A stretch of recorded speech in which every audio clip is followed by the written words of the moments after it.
Peace FM 104.3. Talking about career path, my very final question. Are you going to run for Tamale Central again? I knew this was coming. Well, it's your career path. Well, is it because I read political science? Political science, you've tried it before. Well, in my classroom, it was 600 of us. Imagine all of us wanting to be members of all of that was. And so I'm asking, your exit plan from NABCO, you yourself. Are you going back to Tamale Central? Yesterday, I was at the Tamale Central constituency to monitor the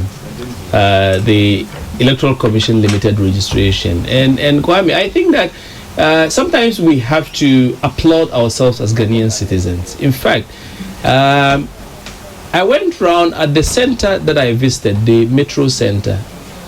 Over 200 young people who had just completed senior high school were at the center trying to get registered.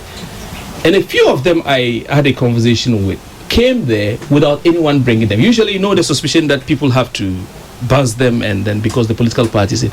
And when I had the conversation with them, I was quite excited that they thought that it was important to get involved, even this early on in their ages. Yeah.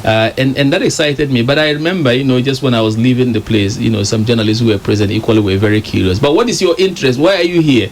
I said, I'm a stakeholder in Tamale Central. Yeah, but it doesn't end there. Well, my story is known. I have an unfinished business in Tamale Central.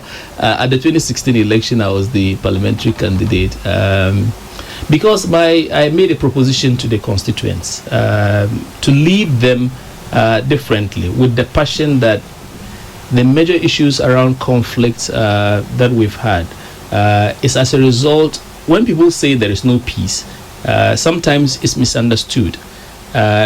The authorities in peace and conflict studies will tell you that peace does not mean the absence of war.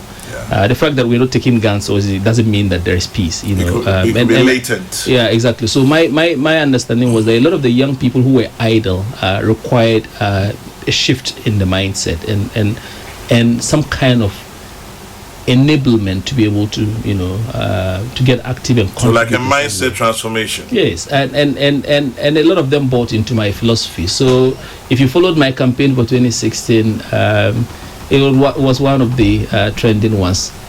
We fell short a bit, so the business is unfinished. So I hope that as they say in Chi, internet crack and say. So what does all of this mean? Does it mean yes you run or no you won't? It means that we have an unfinished business and we'll try and get the business finished. Well, so it means that yes, you would run. Dr. Yes, I appreciate your time. I mean, from Friday to today, especially today because it was lengthy and we could address issues. And thank you also for picking the phone calls and answering those questions. Thank you very much for your time. And I'm sure we'll meet again soon.